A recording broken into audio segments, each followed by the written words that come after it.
Welcome back, everyone, to Remember What's Next. Rabbi Ken Spiro, how are you doing? Good to be back after we had a break there a few weeks. I was in America on a speaking tour, so we missed a few weeks of putting out information. Thankfully, Amazing. there's no shortage of stuff to talk about. Yeah, exactly. What did it feel like being in America since being in Israel? Like, what was the vibe that you ran into? Yeah, so I mean, I traveled a lot of places, way too many flights. I personally didn't feel anything. No one made any comments to me or anything. I walk around Mm. with a kippah everywhere, so it's not an issue. People are still, a lot of the original shock that people were suffering from is has cooled down somewhat because it's become the norm now, unfortunately. But Right. the people are still very open and interested and awake and wanting to try and understand what is going on, in the Middle East and what's going on with Israel and what's going to be is the big question a lot of people have. And I think that's like subdivided into two things: what's going to be with Israel and the Hamas, and how's that going to play out with Hezbollah, and also what's going to be with how things going to be in world. The anti-Semitism's up there. Everyone's on edge. Everyone's got security. Yeah. Every synagogue I went to has armed guards. It's kind of creepy. That's stuff that we never saw growing up. Yep. Yeah, 100%. Yeah, I think we can just feel a general continuing sense of unease and unsafety that just doesn't seem to be abating at all. Especially, I think, because of everything that's going on campus, that is continuing to just astound us in the absolute vitriol against Jews, et cetera, et cetera. So I think what we wanted to dig into today maybe helps us to be able to understand a little bit of what we're talking about. Also, in light of what happened recently in Russia with the attack on the concert there, that is being claimed to have something to do with ISIS. So we wanted to dig into a little bit on the overview and the history of radical Islam. And to begin with a couple of caveats, we're trying to understand this as a way to understand the Middle East, which is not, as you said, just about the Arab-Israeli conflict, to try to understand the relationship between Jews and Islam and Muslims, which, I think we're going to see some differences there. Do we see them as our cousins? Do we see them as our enemy? How do we understand that in a way that is balanced and informed? And to try to just break it down a little bit because there's so much news and so many terms being thrown around related to who we're dealing with. I think most of us don't necessarily have a deeper picture of what exactly we're talking about. So where should we start with this? How can we jump in? Where's the right Well, beginning point? I think we should. I think we should define some terms, Right. like just understanding the word Islam, Muslim, Arab.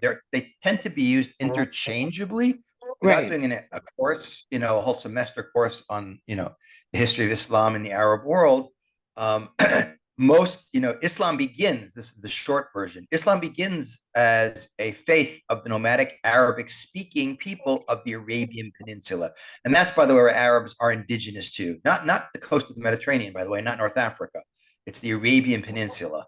Which Um, is about where? Like, where would we find that Saudi on a Arabia, modern day map? Okay. Saudi Arabia, the Red Sea, that whole area, UAE, Bahrain, Dubai. This is the heart of the Arab world, where Islam appears in the 7th century and spreads very dramatically. Today, it remains the fastest spreading religion in the world. And it's gotten out to places like Indonesia. That takes another 700 years. But they're definitely Christian Arabs, very small percentage. The earliest Christian communities are in the Middle East. They begin in Israel. That's where Christianity begins. But most Arabs are Muslims, but most Muslims aren't Arabs. That's like a really important thing to understand, Okay, so that say that most again. Most Arabs Arabs are are Muslim. are Muslim. That get divided up into many different modern nation states today, but Arabs, the Okay. definition of an Arab is a little bit hard. It's not a race per se, but Arabic speaking people. Okay, often the use of the language is one of the classic terms used, ways anthropologists define who are Arabs, people who speak Arabic, Got it. although that's spread to other places. And we know, so But for instance, we know because some Arabs are Christian, some are Coptic Christian, some are, Zoroastrian. There are other faiths that are part of the Arab world, but most of the Arab world is Muslim, which means they ascribe to the religion of Islam. Is that correct? Okay. Exactly. But most Muslims aren't Arabs. That's point number one. Only 30% approximately of the Muslim world, of an estimated, I don't know, 1.8, 1.9 billion people, something like 25% of the world's population today. Um, but only 30% of those, to the tune of, I think it's like about 350 million, Mhm. are are actually Arabs. The largest Islamic nation in the world is, surprisingly, Indonesia, which is Hmm. over there in the Pacific. Those are Indonesians, are neither linguistically, ethnically, or in any way Arab. And India, ironically enough, which is a Hindu state, basically the British allowed modern India to be founded in 1947. India's Muslim minority is 400 million people, making India, which is a Hindu state, Muslim population, the second largest Muslim population in the world. Wow. Pakistan, which was the breakaway state, founded when India was formed as the Muslim state, which is much smaller than India, is also, these people, none of these people are Arabs. They're Indian, Turks are not Arabs, nor are Iranians, the Persians, the Shiites who are living over there. It's a different ethnic group, a different language, a different history, but they're all united by a faith. I believe there are something like there are 22 states of the Arab League. Those are Arab states of the more or less the Middle East, and there's 50 plus nations that have Islam as their dominant faith. So Yeah. we have to be clear on what we're talking about. A good percentage of the world's population that might be religiously sort of united. That's another topic because we tend to say Muslims. The word Islam means to submit. The word Muslim means submission. Islam is one to Mm. submit. What are you submitting to? Islam is submission. You're submitting to in Islamic thought. I'm not a Muslim, but I think I understand the concept. It's the word of God, who Muslims call Allah, as transmitted through who they believe is their prophet, who's Muhammad.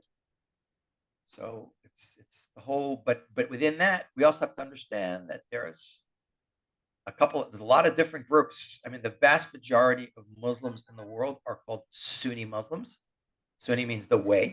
So before we go, so the same way other religions have different groups, meaning like under, say, Christianity, there's Catholicism, there's Christianity, there's different types of Christianity and different types of Catholics. So the same, and same even in Judaism, that we have a couple of different, divisions, Ashkenaz, Sephardi, right, Reform, Conservative, whatever, however you define those things. So it is under the umbrella of Islam or being Muslim, but there are different now branches underneath that umbrella. So what are the branches and who are they? So I mean, there's a lot of little ones we're not going to go into. There's like Ahmadiyya. There's a bunch of little ones that are relatively small. The big groups to look at are called Sunni and Shiite. And Sunni are about 85% of the Muslim world, and most Muslim countries are Sunni. The Shiite population, which is about 15%, is primarily centered in Iran, Iraq. There are a few other countries that have smaller Shiite populations. For instance, in Israel, which is I'm talking about the Palestinian population, Israeli Arabs, 20% of Israel's Arab. They're overwhelmingly, with a few exceptions, they're overwhelmingly Sunni Muslims. And they consider themselves to be the Orthodox Muslims. Shiites are a breakaway group, so to speak. It goes back to the major disagreement is over the leadership of the faith. In the year 680 in Iraq, there was a battle called Karbala, where Hussein, who was the son of Ali, who is also the son-in-law of Muhammad. So Hussein is the grandson of Muhammad, is killed in the Battle of Karbala. And that's the Sunni Shiite split. And the basic issue, without making it too complicated, is that Shiites believe that the leader of Islam, the Imam, has to be a blood descendant of Muhammad. Whereas Caliph, which is the idea of the caliphate, uh, is a term we hear thrown out around a lot, which means a successor, more or less, in Sunni thinking, does not have to be. And Okay. that, by the way, and what you talked about correctly, that there's different within Judaism. There's Ashkenazic and Sephardic, and there's different expressions. In the Christian world, you have Catholic, Protestant. Now you have a myriad of breakaway. There's so many different kinds of Christians in America. I can't keep track. Right. But the thing we have to appreciate too, which is very important to understand, especially the colors, the Middle East in particular, is Ashkenazi and Sephardi might eat different food on Pesach and stuff like that, but there's not really big fights over stuff. There really isn't. There have been social issues in the modern state of Israel about Ashkenazi power elite founding the state, maybe Right. not being so nice to their poor Sephardi brethren coming from the Middle East. In the Christian world, when you had the split of first the Catholic Church, which was the only church, into then the Eastern Orthodox Church, and that subsplits, and then the birth of Protestantism 500 years ago, that will lead to massive religious wars. Mm. And you see this all the way up to today, literally and it's still, the tension is still there in places like Northern Ireland, where the British will basically take Protestants who are not the really indigenous population of Ireland, settle them in Northern Ireland, and and there'll be wars going on. The IRA, the Sinn Féin, all this stuff. This is so you see, but massive amount of violence in Europe, which is basically ceased. It doesn't really exist anymore. What Got it. people really need to understand is how deep is the divide between the Sunni and Shiite world. How that Sunni don't even really consider Shiites to be real. Ironically, I always say people, when they think of, like, if you ask a Westerner who's not well educated, who's the more extreme, they go Shiites, and I think of Iran. But the reality is the Sunni look at the Shiites as like the Reform Jews, like they're the Reform ones. They broke away. They're not serious. They're not really Muslims. So I've heard them say that. I'm Muslim. Some of them say that Interesting. even. So, Right. but that leads to tremendous animus and absolute and open violence and hostility that manifests itself all the way into the interscene struggles that are going on in the Middle East today between the superpower of the Shiite world, which is basically Iran, backing all of these proxy armies in Syria and Iraq, backing Hezbollah. And what's interesting is even though historically these guys are arch enemies, because they share the common enemy of hating Israel, you now have the weird alliance, as we say in the Middle East, my enemy's enemy is my friend, of like Iran, which basically creates and supports Hezbollah, and Hezbollah openly supporting, as is Iran, Hamas, which is a Sunni Arab organization, which comes from the Muslim Brotherhood, which is another different story altogether, modern Islamic history. So it's Fascinating. So very let's divide these into, say, two camps now so that we can understand the players. Because this was something that was helpful for me when you sort of laid this out. So if we were to imagine the Shiite camp who believes that the leadership should be a blood descendant of Muhammad, and by the way, is that the case? Is the actual leader of you don't Shiite? have the Imam disappeared. He's supposed to come back. He's not. Got it. There is no recognized caliph in the Islamic world. Anyway, the sultans of Turkey, that the centralized leadership of the Islamic world has really fallen apart. Right. Early Islam, if you study, you had the first four caliphs who were like recognized as the righteous ones, and then it kind of splintered. And literally, since the 8th century, Islam has been fractionalized and fighting over who truly represents, even in the Sunni world, Got it. who truly is the leader of the Sunni world. That still goes on until today. So you don't have any physical. There's not two people running around with like crowns on their heads or turbans or anything like that, saying that Okay. I am the true leader of Islam. It's more Got it. theological of who should, in the messianic era, let's say, of Islam, who the leader, when he comes back, the Imam or the Caliph, will be, in the case of the Shiites, he'll be the Imam will return and Got it. reestablish his dominance and And true somehow Islam. be blood related and et cetera, et Well, cetera. Okay. that's the issue. So Yeah. So on the Shiite side, we had, which is the smaller population side, that's Iran, that's Iraq, and that's Hezbollah.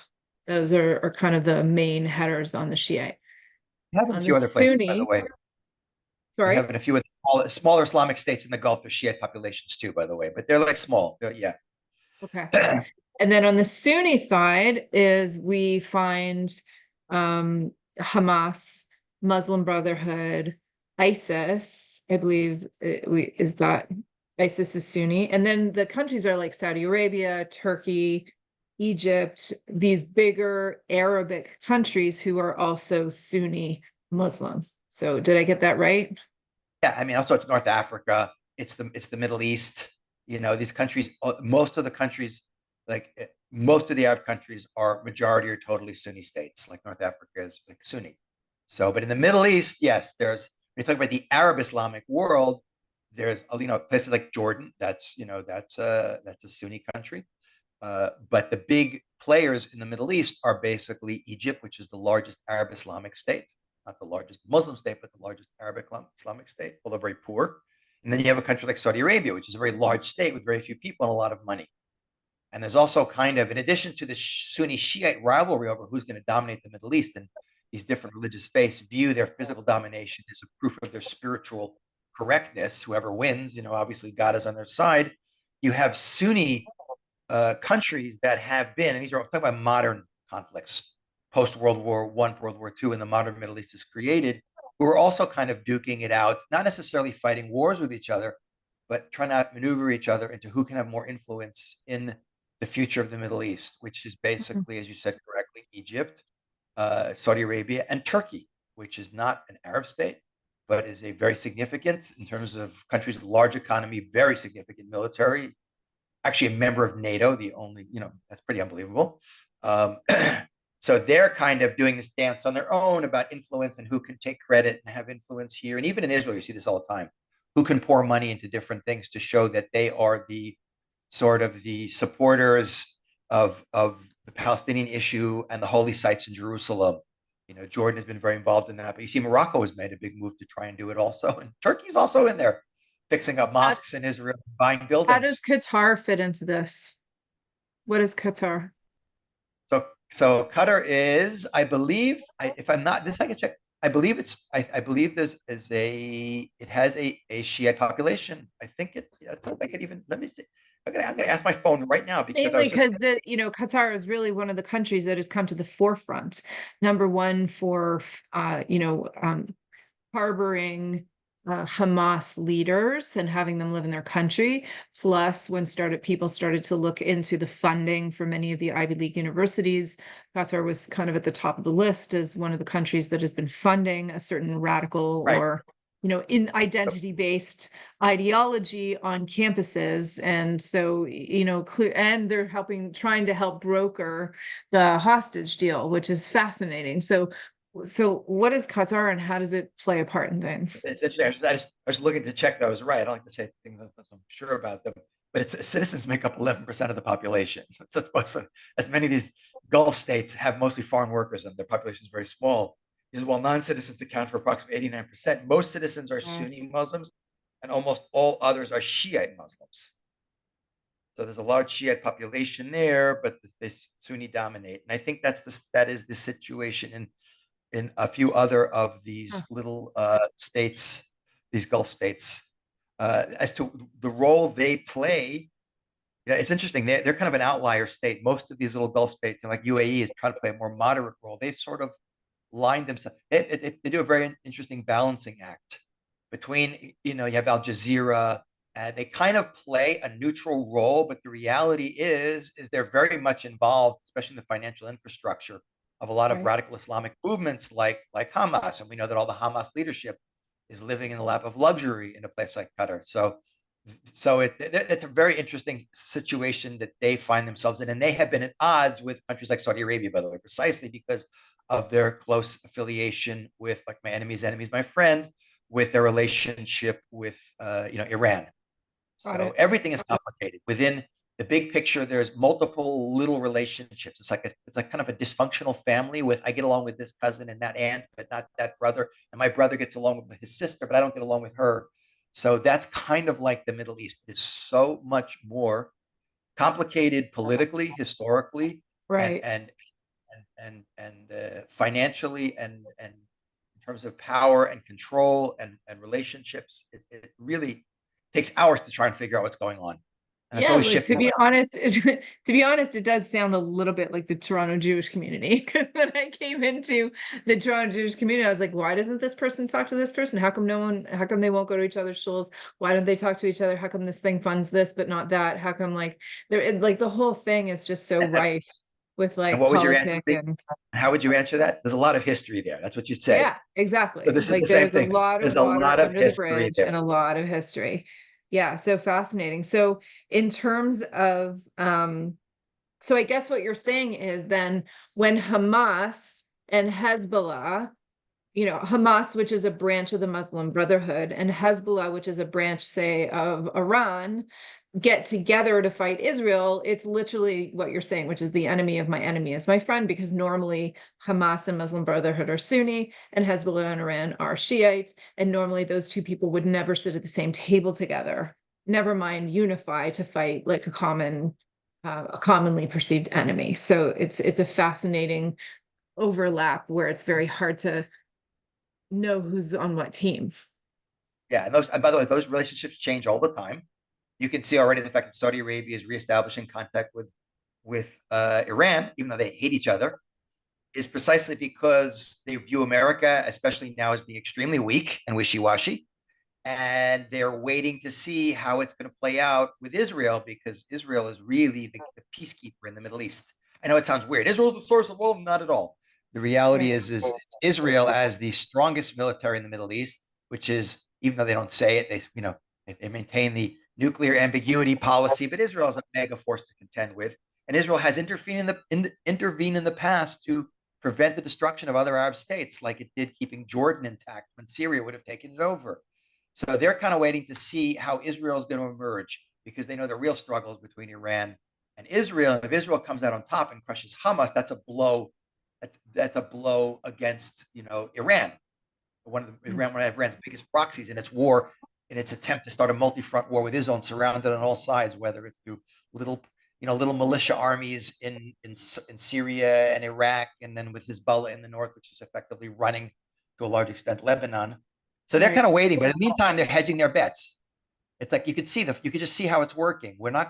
We don't want to antagonize, because it could be that we're going to be in a worse place. We got to see how this plays out, which is why also the Abraham Accords haven't moved forward.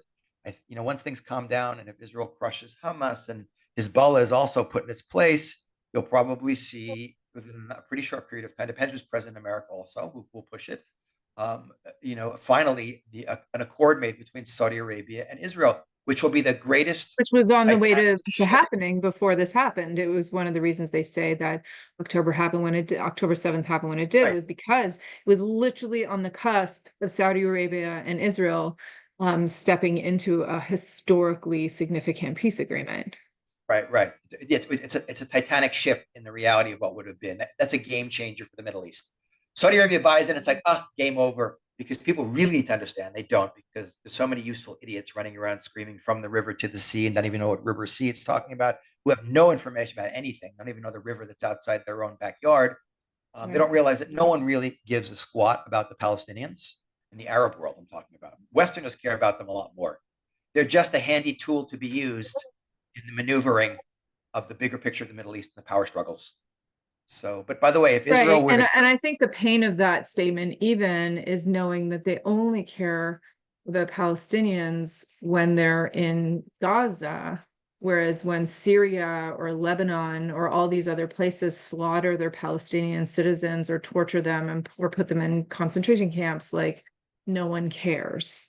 So it's a bit, even saying that people in the West care more about Palestinians is also a bit untrue, because they only care about them when they're fighting with Jews. that's also true. True. And you said correctly that, that the refugee issue, where Israel, about 800,000 Sephardic Jews were ethnically cleansed from the Middle East, all the countries that surround Israel between basically 1948 and 1967, with losing everything, and were absorbed by Israel and make up the very large Sephardic population, Middle Eastern population of Israel of today. Right. The Palestinians, who fled for various reasons because of the war, and I don't want to go into the whole history of the refugee issue, but have been kept in a state of limbo, literally, for 75 plus years.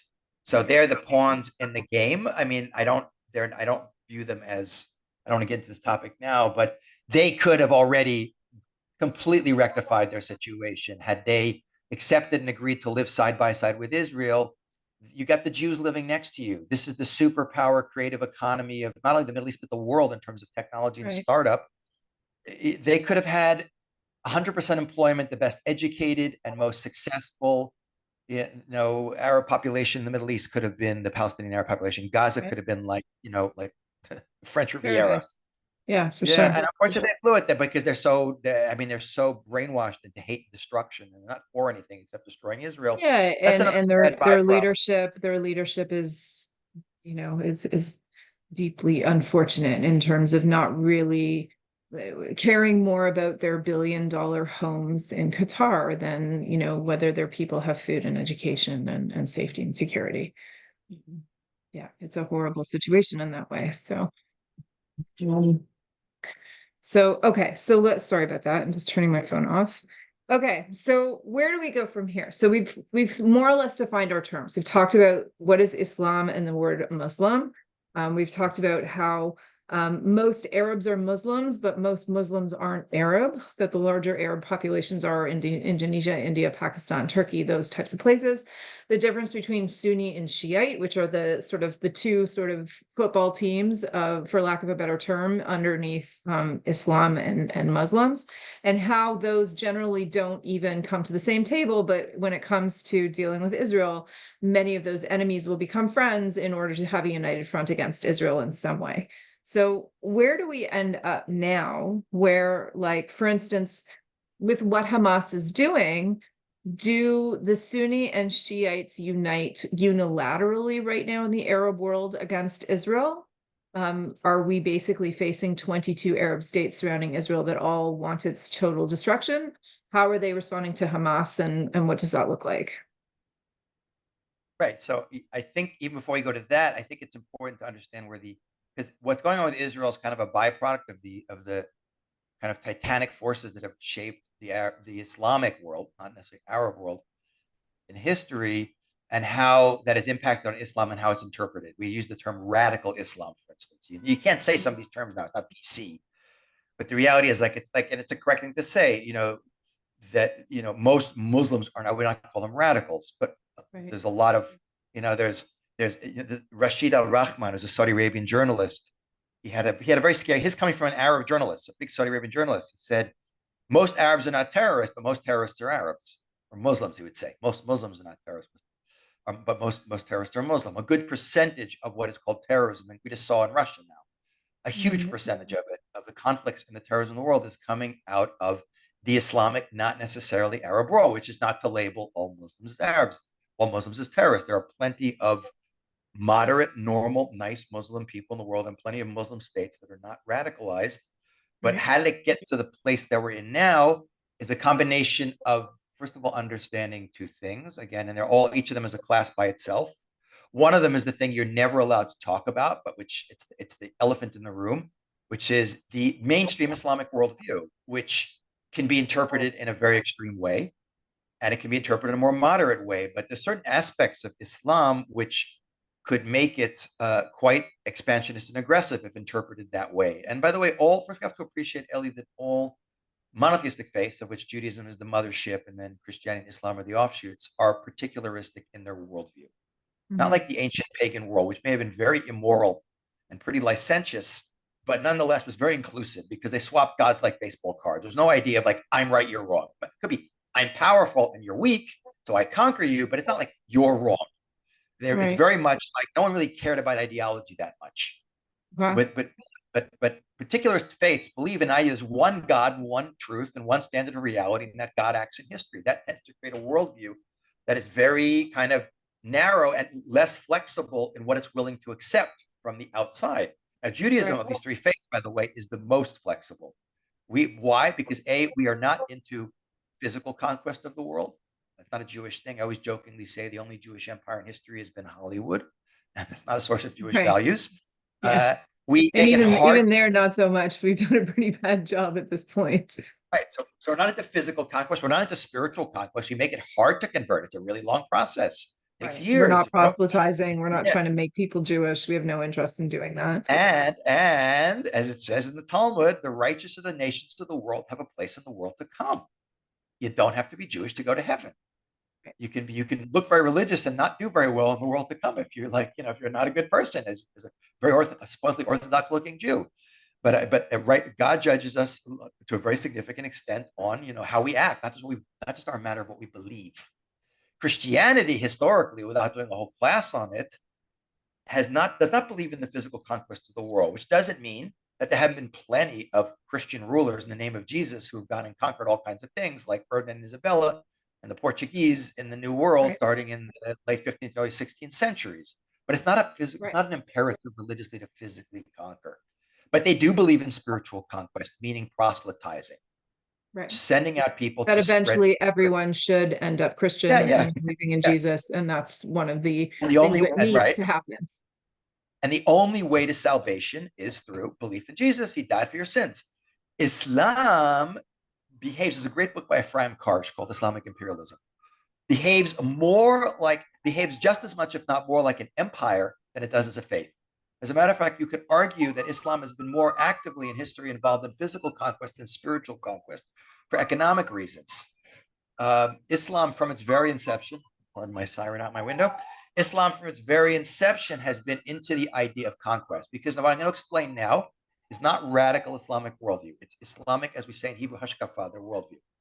Islam believes basically that Judaism got it wrong, you know, Christians got it wrong. Muhammad came along and he, in the 7th century, he's the final prophet. He got it right. Okay. So the whole world is supposed to recognize that he is the seal, like the final stamp, the seal of the Right. prophets. The whole world is therefore, since the Muslims got it right, and there's no one coming after him. The whole world is to become Muslim, to submit to the word of God as transmitted through Muhammad. And the whole world's supposed to become what's called Dar al-Islam, the house of Islam. But until So that time, meaning similarly to Christians, where they say eventually everybody should convert to Christianity in order to be saved, that in Islam they have a similar idea that eventually, because Islam is the last, religion, and this was the final stamp, that eventually, in order for the world to reach its best potential, everybody eventually has to become Muslim. Is that correct? I say best potential is it's like the will of God. This is what God wants. As the Muslims would say, inshallah, God willing, that's the way it's going to be. So this is what God wants. God wants the world to accept his word as transmitted through Muhammad. But until that time, the world's going to be divided because the world has not become Dar Islam yet. Only, whatever, 25%, the 75% left to still do. So until that time, the world's going to be divided into Dar Islam and Dar al Harb, the house of war, like cherub, sword in Hebrew. And through what idea? Through what idea is the world of war, the world of the infidel, brought into the world of Islam through the idea of jihad? So jihad means struggle. It can be Mhm. interpreted in different ways, by the way. It can be like an internal struggle, like your evil Mhm. inclination. But the way it's generally interpreted in Islamic law and how it's expressed by political thinkers is external struggle.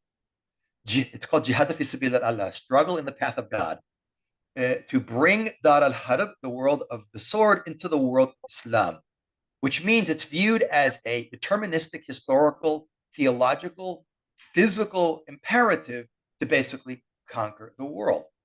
Now, Islam, by the way, unlike Christianity, Judaism is very legalistic. Christianity is not. It's very theological. It's creed, what you believe over deed. Islam has a very highly developed legal sense and a worldview.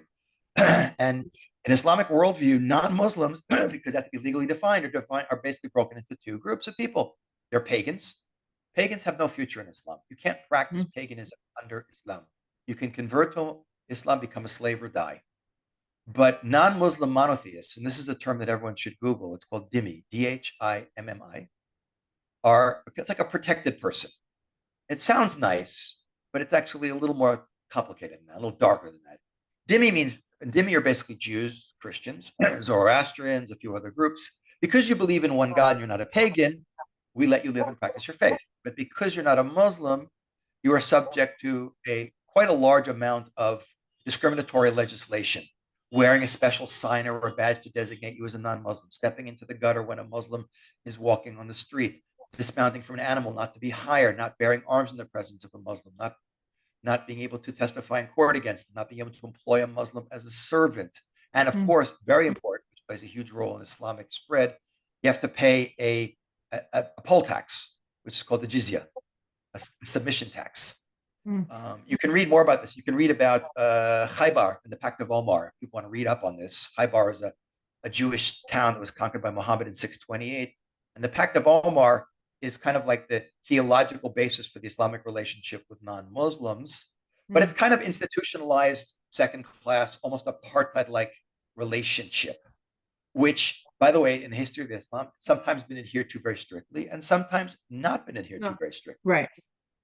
And when it's not adhered to strictly, like in the golden age of Spain from the 8th to the 11th century in the Umayyad dynasty that ruled Spain, and you had a great relationship between three groups, Christians, Muslims, and Jews, you have one of the greatest symbiosis in the history of human history of the last 3,000 Wow. years.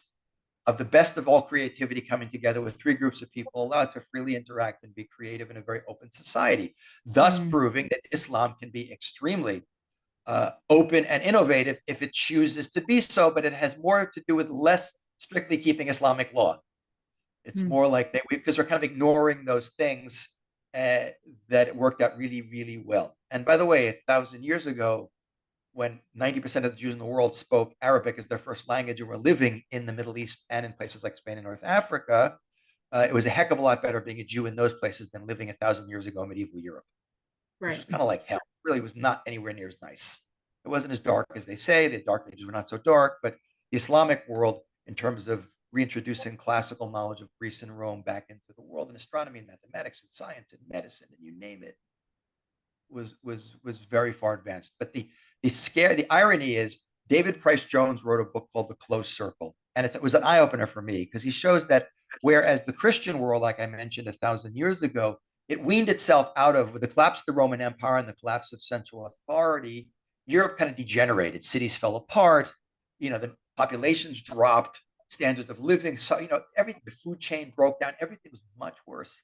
But then as Mm, Europe slowly gets out of there, we get to, the Renaissance, the Reformation, the Enlightenment, and Europe moves away from that backward dark period. We get to the modern world today of Europe, which is, by the way, very enlightened, open, developed economically and politically, very much less religious than they used to be 1,000 years ago. right. Christians were your primary identity was your Christian faith. Meanwhile, Islam has really, in the last 500 years, with the exception of the Ottoman Turkish Empire, really gone backwards. I mean, Spain is reconquered by the Christians in 1492, so that bastion of culture kind of collapses, and a lot Mm, of that is lost. And the Ottoman Empire will emerge as a superpower country, the last great one. But the Arab world did retrograde. It did what opposite of Europe did, and it's now actually, in terms of level of education, knowledge, innovation, creativity, it's actually in a far worse place statistically than it was 1,000 years ago. mm, So you have a tremendous imbalance in the world between the Western European, formally sort of Christian world and the Arab Islamic, and what's even more dangerous is the Arab Islamic world has not only gone retrograde in terms of economic and political development, where there's no democracies anymore, anything like that. You have all these offshoots of radical movements that have appeared in the last 50 or so years that are really bad. The biggest, I mean, you have the birth of the Muslim Brotherhood was founded by Hassan al-Banna in 1928. It was more of a social, getting back to pure Islam and more against corruption. A lot of these radical movements started out as social movements to try and better the situation, which they viewed as the corruption of the leadership and things. And then they radicalized into, it's kind of like we get back to our pure roots and it'll be better. But the problem with that is it often ends up being worse. But the real change, Ellie, has been since the Islamic Revolution in 1978, 1979, with Iran, with the Shah falling, and Iran coming back as right. the leader of that radical Shiite movement. That has been Mm, incredibly disruptive, and Iran is behind bankrolling and supporting a huge percentage of the terrorism in the world. right. But parallel to that, you've had an emergence of Sunni terrorist organizations, starting like with Al Qaeda in 1988 with Osama bin Laden. You have ISIS in 2004. You had Hezbollah was founded in like 1985, it was like an offshoot after the Israeli invasion of Lebanon. But you have Boko Haram now in 2002. You have a lot of radical, often Salafi is the word. Salafism is a movement of Islam which believes we got to get back to our pure roots. It's almost Mm, like being Amish. We got to eschew the right. technology and the advances and go back. But along with that comes with a lot of look at the Taliban.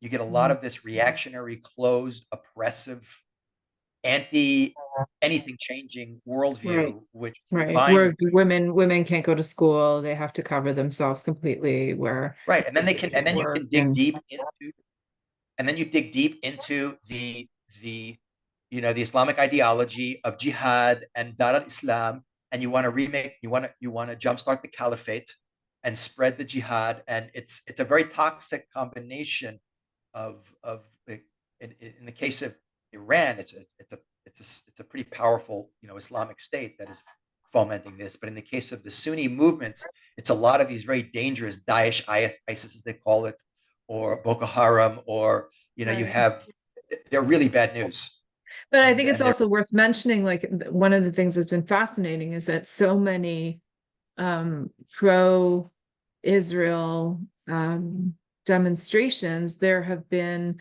staunch Iranians standing with Israel because they are also trying to revolutionize their own country and get rid of the Ayatollah. They're trying to oust that situation. So I think that's also very interesting. Again, the enemy of my enemy is my friend. Like that, they've really been incredibly like standing with us as the Persian people, as the Iranians, not wanting to be living under that rule. So that's been really fascinating to see.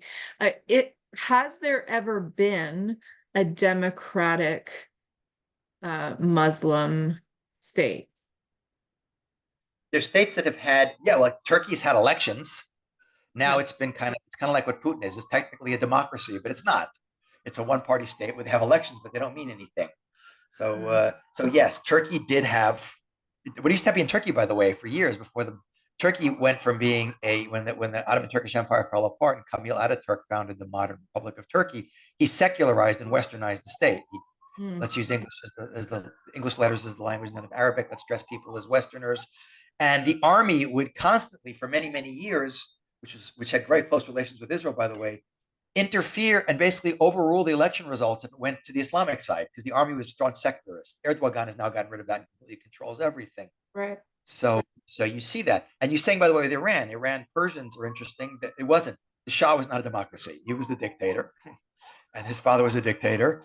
But Iran is not an Arab state. Iran is Persia. Persia is a very ancient and highly developed culture with a lot of beauty and Right. positive things in it.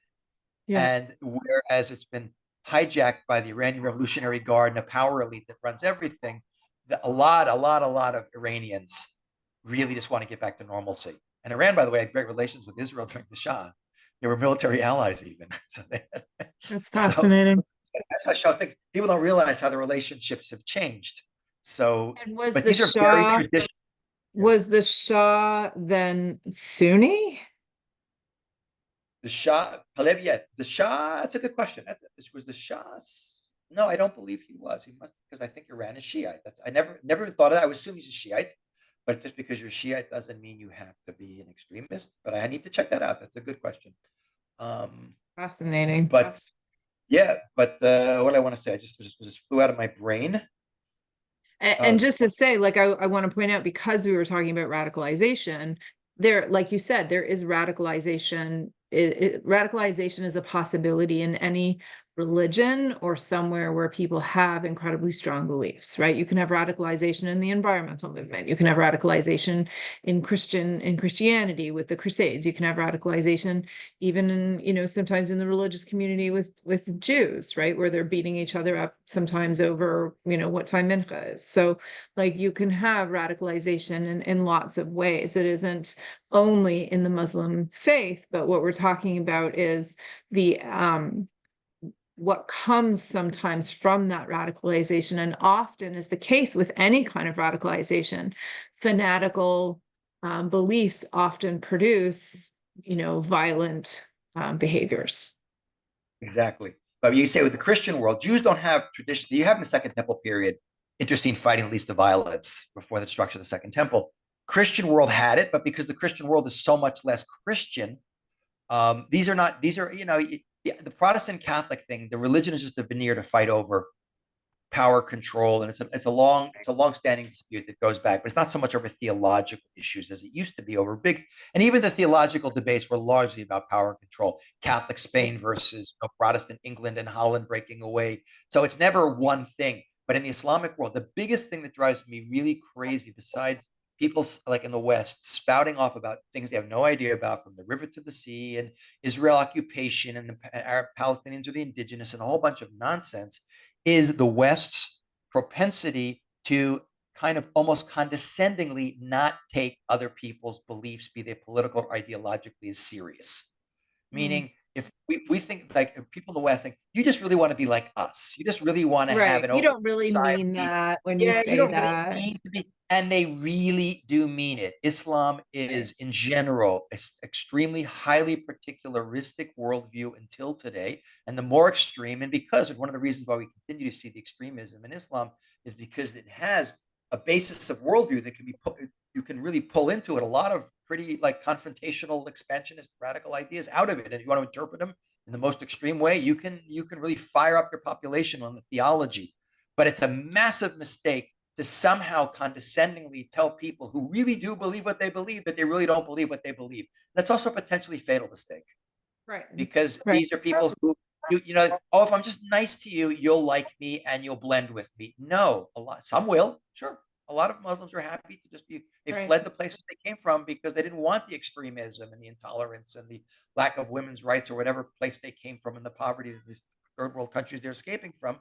But first of all, a lot of their kids are back into it again. That's an interesting side thing. Hmm. The parents fled, and the kids are radicalized because it's easy as a young person to be on fire, and all excited about ideology.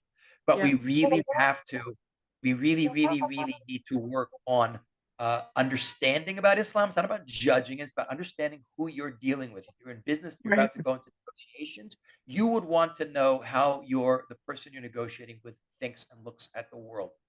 And we need, it's also explained what is realistic and what's not realistic and how to deal Right. with things. So even understanding how in the Middle East, like I said previously, when you offer something in negotiations in the West, it's a sign of good faith. In the Middle East, it's a sign of weakness. It's part of the culture that predates Islam. You have to begin from a position of exaggerated demands, which is why the West, putting pressure on Israel to give up stuff, is viewed like, you just see the Hamas guys in their bunkers and underneath saying, yeah, we can count on, we're going to survive this. It ain't going to be militarily, but we can count on the West with their misplaced good hearts and misunderstanding of what's going on to Right. pressure Israel using a Western paradigm to be nicer. So it'll end up, that'll be a disaster. And Israel knows, at least Israel gets Right. that point. So this is the importance of talking about issues that you can't necessarily talk about today because they're not PC or, oh my God, you can't say that, but you have to. That's why I don't like politically correct. I say, Yeah, do I and be I politically also, but I also think we're talking about the foibles and the dangers of fanaticism in general. Every time we talk about this, I keep imagining, like, if anybody here has ever seen the movie Elizabeth with what's her name? Which about Elizabeth the First? With Yeah, Kate, the with one Kate, that was Kate Winslet. Kate with Winslet, Kate Blanchett. no, Like not you, Kate Blanchett, with Kate Kate Blanchett. Blanchett. So Blanchett, yeah. Elizabeth with Kate Blanchett, if you want to see what religious fanaticism looks like, say in the Christian world, where they're literally hunting each other down and stabbing each other's in the halls of the palace and burning people at the stake and rounding them up and shaving their heads and doing terrible things to them. Like, you can look at that film and see any type of, religious fanaticism ends up in people doing things that are deeply anti-religious. Yeah. And it's just it, and I think it's important that people understand, oh, that's the olden days where people didn't know much. No, that's the outgrowth of any type of religious fanaticism. I mean, look, all we have to do is look at any of whether it was a terror attack on home soil in America by the Unabomber who blew up, this whole government building because he was fanatic, right? Like, it's not just mental illness, it's fanaticism, and that there's a difference between those things. So I think we don't take into account that fanaticism in any way often ends up, bloody. So it's an interesting thing, I think, that we forget about. You're right. In the Western world, we're assuming that everybody wants to play nice and eventually get to a Right. good place of peace and love and tolerance for otherness. And I think we're mistaken sometimes at that. Oh, yeah. And then, by the way, Hitler was the best example with Europe appeasing him. We'll just give him a little more and leave us alone because he really wants justice. No, you should listen to what people say. Hitler's very open of what he said. You should listen to what people say of any radical situation. Listen to what Iran says. Iran means it. The great Satan is America. The little Satan is Israel. You know, they are not just saying this for public consumption. They mean what they say, and they plan Right. to act on it. To not take people's ideology seriously could be a fatal mistake. Okay, so I feel like we kind of gave a bit of info, background information, a little bit to try to understand exactly what are we navigating right now in the world. And I think also, trying not to bash any particular religion or belief system, but to really understand how, extremism in any place often doesn't end up doing well for anybody, and to be able to start to understand the background um of who is it exactly that's going after Israel, and how do we start to figure out how to deal with them. Anything else that we should know before we wrap up for today? I'm just last closing thought I have on the Middle East. You see that all conservative societies, you see this with the ultra Orthodox world in Israel, they change very slowly, but there's Hmm. always pressure to change. And to get societies like this to change, you really, it needs to be done very delicately without coercion and without force. On one Mm, hand, you wanted to figure out how to, you could see how ready the Middle East, even very traditional Muslim countries, like UAE, Saudi Arabia, these are very traditional places. They're not going to be running around the women in bikinis on the beach, with but but slowly the best way to ensure stability, by the way, is of course to create wealth and prosperity. When people have what to lose, they're not so mm, quick to lose it. right. Radicalism and extremism always breeds best in situations of desperation and Right. poverty and conflict. So it's just very important that the world recognize that the Middle East is a very volatile place, but a place that it can't turn its back on. There's a tremendous amount of potential there, but there's also a tremendous amount of danger there. And Israel is not the cause of it. It's actually, I would say, the first line of defense against what is potentially, because of its history and what's going on there, arguably the most explosive place in the world could be that part of the world. So that's something we Meaning, need to if keep you an if eye on. the rubric that they're working on is the enemy of my enemy is my friend, when that enemy, God forbid, if Israel were to be wiped off the map, there wouldn't necessarily be peace in the Middle East. The Middle East would In explode fact, into what keeps the Middle East from exploding is Israel. Not only because it keeps lets them concentrate their vitriol and hatred on the Jewish people in Israel, but it also Israel keeps the balance. Countries know they can't go too far because Israel might react, and it's happened. We've done it in the past, and it would happen now. So, a strong okay. Israel is actually a strong Israel, and an Israel that is a role model of a state that is a state with a faith, a religious state. It's not a democratic state, but a state that is based on faith and history of an indigenous population that is democratically developed, technologically developed, culturally developed, and tolerant is a role model. Trust me, even a lot of the enemies of Israel in the Middle East, they say we don't like the Jews, but we're really impressed by the judiciary and the fact that they throw prime ministers in jail when they live in worlds that are Right. totally corrupt. And so being a good role model in a bad Mm. neighborhood is also a very, very positive thing. And we can just hope that with this the current conflicts ending,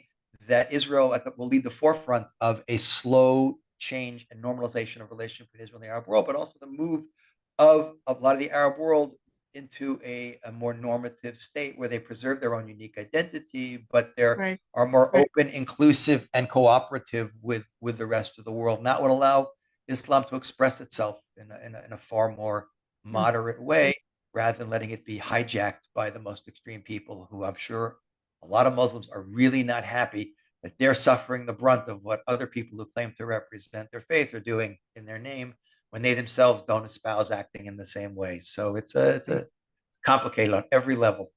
Yeah. Awesome. Please, we implore people who are listening, if you have questions, if you have comments, please leave us a comment. If you're listening on Spotify, there's a place to do that. Otherwise, you can look in the liner notes, and there are ways to get in touch with both Ken and myself. We want to hear from you. And if you have topic ideas or something you want us to delve into, or that you want Ken to talk about in greater detail, please let us know. We love hearing from all of you. I think that's it for today. Ken, thank you so much. You.